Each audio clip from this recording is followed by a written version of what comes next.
Hi, my name's Ellie. Thanks for joining me today. I recently had an interesting comment from Kyle on Patreon that kind of sent me down a little rabbit hole.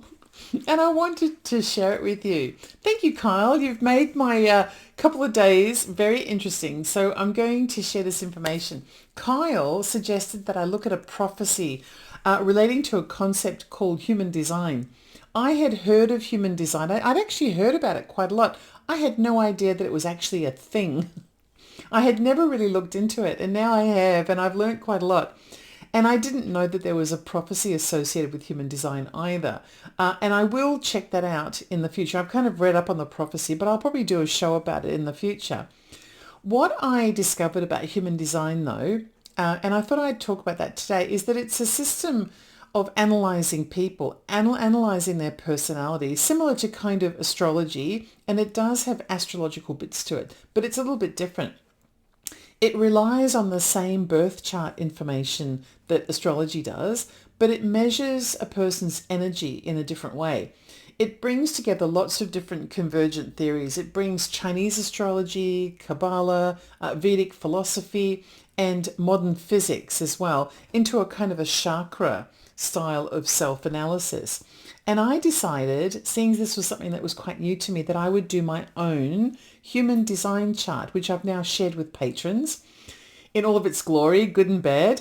And then I posted it for them to see, and I've invited patrons to do their own as well by offering the website information and things. I managed to do mine for free, actually. I did it on a website called freehumandesignchart.com, I think. But anyway, I'll confirm that in this video, probably text above or something like that sometime during this video.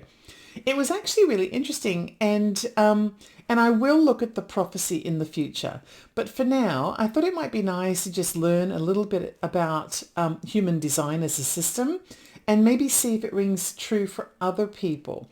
And so I'm going to talk about my own outcome and how accurate it appears to be. And then I've generated charts for some other notable people that we probably all recognize to see if they appear to match the human design system and what it says about them as well. So I've picked 3 people who I think most people watching this channel have heard of and know enough about to see how different they are from each other, and also kind of get a clue as to whether or not this human design system has got them nailed or pegged correctly.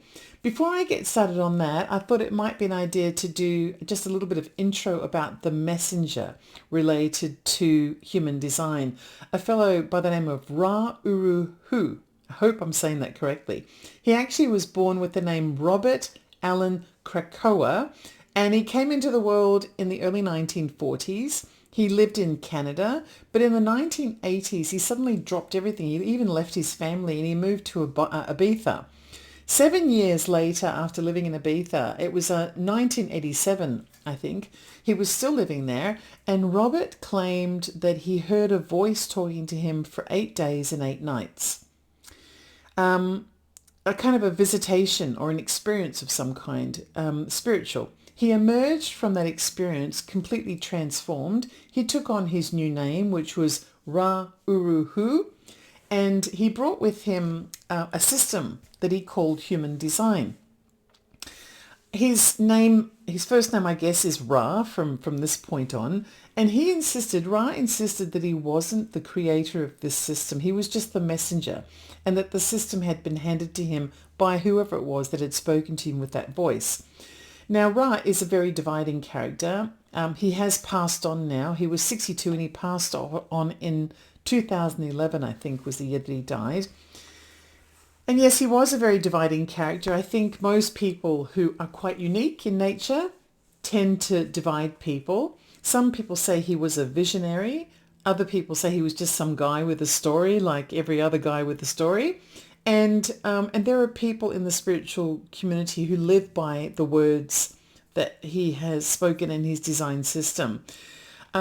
His human design system that he claims to have been the messenger for has long survived him, though. It claims to offer people a better way of understanding themselves. human design has a language of its own. And before we look at any of the charts that I've generated for various people, we should know what some of the language is. It has three primary different aspects of analysis, and they're called type, authority, and profile. So the first one is type. And this is your energetic role that you have in the universe, in the world. It describes how your energy naturally operates. There are 5 different types of type that you could be. The most common type is the generator. That makes up around 70% of the world's population. Generator types are people who generally respond to the sparks of life and build from it. So they create a sustainable life force of energy to carry things that have been created forward. But they're not the creators of those things. They're not the ones who spark it. Manifestors are a different type, and they represent only 9% of the world's population. Manifestors are the ones who spark movements. They set things in motion, but they rarely complete the job themselves. So they will be someone who sparks a movement and then steps aside, because they tend not to have that sustained energy to keep the movement going indefinitely. There are, however, a hybrid type, and that is the manifesting generator. Now, manifesting generators are a combination of the generator and the manifestor. They can initiate a new action, so they can spark something new like a movement, but they also have the sustained energy to continue well into the movement. And so this is probably quite a skill to have. We also have a 4th different type, and that is the projector. And projector types make up 20% of the world's population.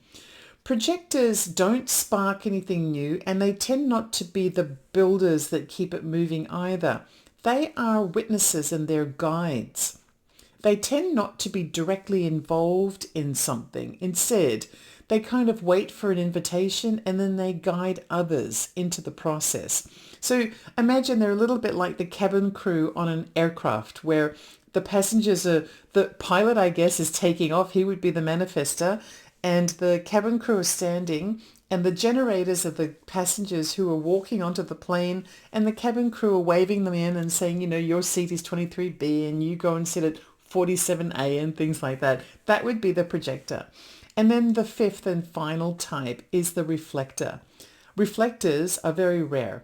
They represent 1% of the population. And it was very hard to find any notable or famous people who are reflectors, because they tend to disappear into the current society. They're deeply sensitive to their environment, and they mirror reality the way that it is. So imagine how awful it must be to be a reflector type during a period of crisis, for example.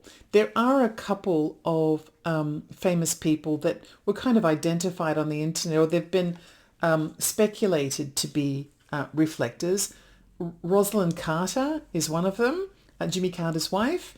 Sandra Bullock, the actress, is another. And she's considered to be a reflector because she's so adaptable, because she's a very sensitive person who tends to mirror everything that she engages with. Also, Scott Hamilton, the Olympic figure skater, is another one. And then someone here on YouTube, her name is Teal Swan. She's a spiritualist who is often considered to be a reflector as well. She is someone who I think we overlap in a small area, because I went to find out who she was, and apparently she does spiritual psychology. That's her focus, is spiritual psychology, and I do sometimes have the spiritual psychology videos going as well. But yeah, those are the 5 different types. So the generators are the ones that are generally doing everything and keeping everything as a life force moving forward. You have the manifestors that spark something new. You have the manifesting generators who can do both. They can create the spark and keep the movement moving. You have the projectors who act as guides. And then you have the reflectors that kind of soak everything in. And those reflectors are very, very rare. So that's type broken down into its categories. The other aspect of human design is authority. And authority is like a decision-making compass. So instead of relying on your mind, the human design system says that we're meant to trust our body. Our body is what should be guiding us forward. So basically, the authority is the measurement of, or the classification of how you make your decisions. And for some people, decision-making and clarity is kind of instantaneous. So they kind of work off instinct, or like base instinct, or off their gut or something like that. Some people just force their decisions forward regardless of whether it feels right or not, because they have a desire, they push it forward almost to prove to themselves that it could work. But most people in the world have an emotional authority. And emotional authority is kind of where clarity comes from trial and error, from the ups and downs of life, where over a course of time where you've ridden the highs and ridden the lows of how you feel, you kind of gather awareness of that, which culminates into kind of an emotional authority. You get to understand that certain decisions should be made based on the experiences that you've had in the past and the lessons that you've learned and things like that. That is basically the majority of people have that emotional authority. And then there are some, in particular, the reflectors, the reflector types who make up that 1%. They have a set cycle for decision making, which could even be like a full lunar calendar, that they should allow something to settle before they make a decision on it, because of the fact that they are so sensitive. So we've looked at type, at a person's type, we've looked at a person's authority. The third category, or the third major category, is profile. And profile is like your character role in the story of life. It's actually a numerical value. And it's written as two different numbers. The first number is how you see yourself, and the second number is how other people see you. And together they describe the theme of how you live your life, whether it's, as someone who experiments a lot, or is a leader, or a hermit, or who thrives in a community setting, or something like that. So when you look at someone's human design chart, the three major messages about who they are come from their type, come from their authority, and also from their profile. The type shows the role that they perform, the authority shows how they make their decisions, and their profile shows the perception that they have about themselves and others. So having said that, let's look at person number 1, who is me. I was classified as a 3-5 emotional manifester. The way that that's broken down is I am a manifested type, I have emotional authority, and I have a 3-5 profile. Right, so I'm a manifester. I'm here to initiate new ideas, to spark something. I don't wait for permission. I don't wait for anyone else to do it. I kind of just spark ideas. I might start a movement, and I might start things and get them started in motion. But I don't tend to move forward and become part of the building crew. I kind of spark something and then step back. That's the way that I've been described. But I also have been classified as having emotional authority, which means that I don't act on impulse. And that is true. I really don't. I use my intuition, which can seem sometimes as though it's instantaneous, like an impulse, but it's not. It's just that I'm getting on in years, and so I've had lots of experience, and I've had lots of ups and downs in life. And so I obviously have developed a degree of knowledge or gnosis or know-how that is part of the intuition.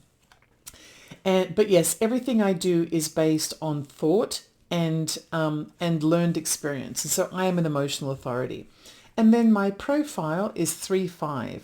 The 3 is how I see myself, and this is the explorer number. So I'm the explorer and the experimenter, and I learn by trying and failing and then getting back up and trying again and things like that. I don't consider my mistakes to be wasted opportunities. Instead, they're kind of raw materials of wisdom that give me another layer of knowledge and experience to draw from. And the next number, the 5, is the way that other people see me, which is kind of as a visionary or as a leader or as a problem solver. And people often come to me looking for answers or looking for a way forward. I'm not saying this is true. I'm saying this is what the human design outcome was for me. So when you put it all together, my human design says that I'm here to experiment. I'm here to stumble every now and then and to discover new ways, and then to lead others into a brand new insight, and that I've earned the hard way. So basically, I've earned my insight by doing a lot of work to discover something through experimentation, and then I share it as a manifester.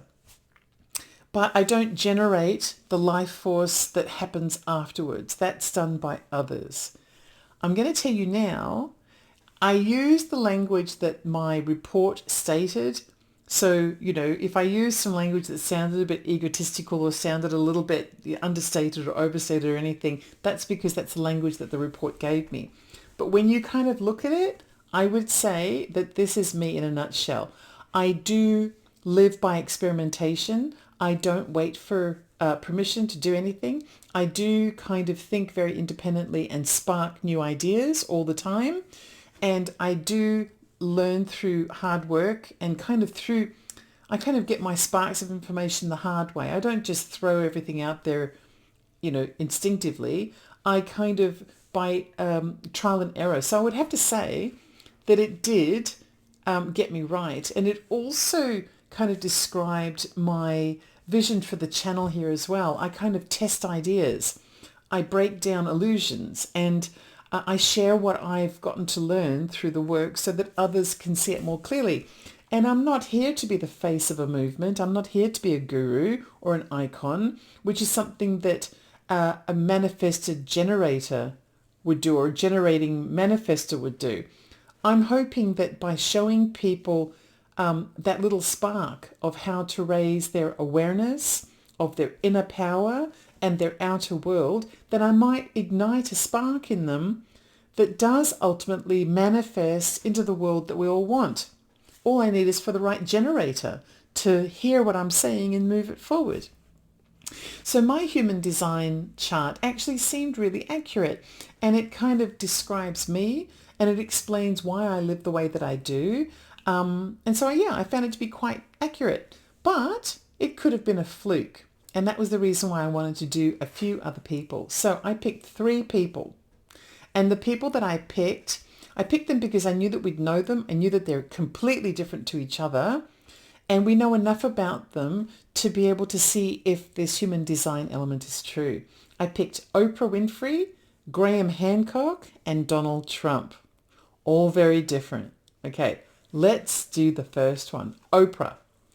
So Oprah was born in 1954, and her chart reveals her to be a generator with emotional authority and a 2-4 profile. So as a generator, she's the builder of the world. This is someone who is designed to respond to life with sustainable energy. Now, Oprah's entire career has been about responding, hasn't it? First, she tells stories, but she kind of moves things along. An idea is sparked by something, and she doesn't spark the idea. She actually moves it forward through communicating as a media personality and bringing people with her. Can you see? That's the generator in her. She was also classified as having emotional authority, like I do. So she doesn't just react to things. She's intuitive or patient about her decisions and uses her cumulative life experience to help her to be informed about the decisions that she wants to make. And her profile score was 2-4, which kind of explains her to be a bit of a paradox. So she is naturally a hermit, according to this design, who needs to retreat into her personal space in order to recharge. But she's also an opportunistic personality who thrives in networks. Now, I don't mean opportunistic as in a negative thing, as in she knows how to harness opportunities. She knows how to recognize and harness opportunities. And the funny thing is, from what I know about her, Oprah does have a gift of being able to step back and then return with renewed clarity when something is necessary. And she often does pick up an issue, and that's one of the powers that she has as someone who has been classified as a generator. So Oprah's design shows that she's someone who responds to the world after analysing its opportunities and then presents it in a way that others can understand. So she isn't a person who inspires a movement, but she is a person who will carry the movement forward so that others can also come along with her. And she will find opportunities to step forward when it's time to deliver a powerful collective agreement into the future. So my question to you is, that was Oprah Winfrey's human design outcome. Do you think it rang true? Do you think the human design system got Oprah right? So the next one is Graham Hancock. Now, Graham Hancock was born in 1950. He's a British journalist and author, and he has devoted his life to investigating the nooks and crannies of secret histories of the ancient world. That guy gets deep. I've read some of his books, and no stone unturned when it comes to Graham Hancock. And that was one of the reasons why I chose him. I did his human design chart, and he was reported as being a projector with emotional authority and a 3-5 profile. Now, Graham Hancock's human design outcome is almost the same as mine, except his type is different. So his type is projector. My type is manifestor. But we both have the same profile and authority score. So projector, the projector type, they're not here to generate energy, but they're here to guide others within that energy. They see the systems, they see the patterns, and they see the truths that often are overlooked by other people. To me, Graham Hancock is all about that. He's the kind of person who will go to visit the pyramids. And yes, he will see the pyramids and cover every square inch of it, but he'll also find that long forgotten little hidden thing that's under layers of scaffolding that nobody wants you to know, and he'll find it. And not only that, he'll turn it into a whole book. And that's something that projectors do. So his profile score was 3-5, and that shows that he's an experimenter and a visionary leader. So he tests ideas, often at great expense to himself, and then he emerges from those expeditions with new insights that challenge the mainstream. Sounds familiar, doesn't it? His work on ancient civilizations and lost histories really does accurately reflect this from what I can see. He experiments, he fails, he experiments again, he refines his technique, and then he offers really bold, new narratives about how to interpret information that other people can follow. So his human design chart explains why Graham is often so controversial when compared to mainstream archaeology or ancient investigation and things like that. However, he's also deeply influential. He's a projector who sees things differently. And he's also a 3-5 profile score who leads through trial and error. So he's constantly learning from his experiences. And when he learns, he shares the information that provides a unique insight that gives him a kind of an experimental visionary type of persona. That was his human design score. What do you think? Do you think that the human design system got Graham Hancock right? All right, the last one is Donald Trump. Yes, I know. I've never looked at his human design score, but let's have a look. Okay, Donald Trump was born in 1946. And his human design chart refers to him as a manifesting generator with emotional authority and a 1-3 profile. Okay, so a manifesting generator, just a reminder, is a fast-moving, multitasking force of energy. They're able to initiate, they can pivot very quickly, and they can often be very disruptive. That sounds like a manifesting generator to me. So he can spark a new idea, but he also has the longevity to see it forward. And so he will spark the movement, but also build the movement continuously moving forward. His profile score is 1-3.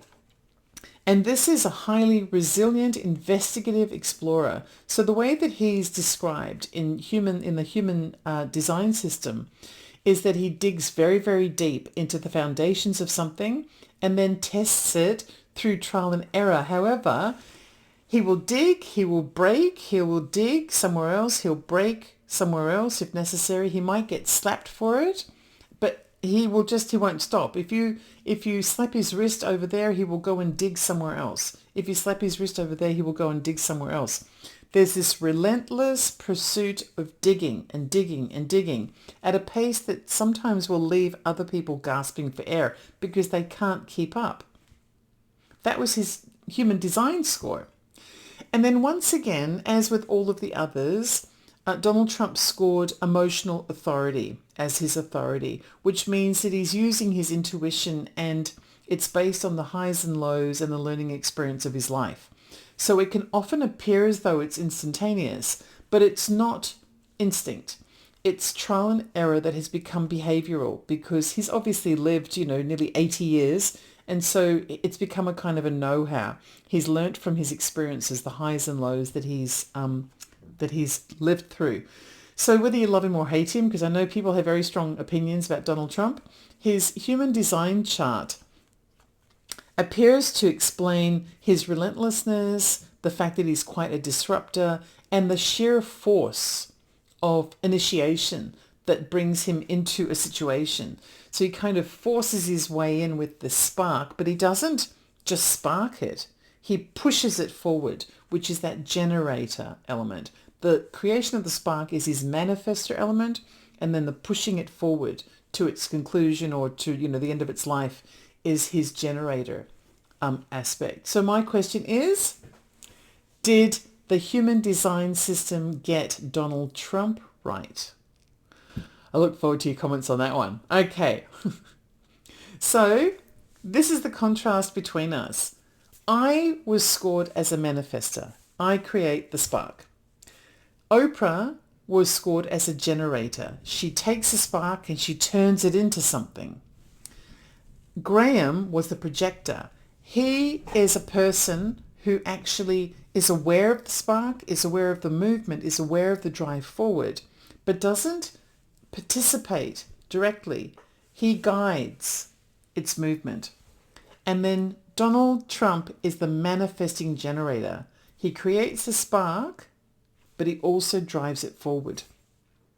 For very radically different people, for radically different human design outcomes. The only thing we have in common, all of us, is that we all share emotional authority. This seems that even though some of us may appear to be, making decisions off the cuff or being reactive or something, that's not the case. Everything we do is based on our intuitive awareness of the world and the collective knowledge that we've gained through trial and error and highs and lows that obviously taught us along the way. Perhaps if I was younger and I hadn't had so many life experiences, I may have had a different kind of authority. And perhaps all of the people that I chose today are at least in their 50s, which means that, and actually I think I'm the only one who's in my 50s, just barely. The rest are in their 60s and 70s and nearly 80. So perhaps if they had been younger, they would have scored differently as well. But as it happened, I just happened to choose people of a certain kind of age range. And maybe that's the reason why we all got emotional authority. So have you ever done your own human design chart? And if you did, how did it work out?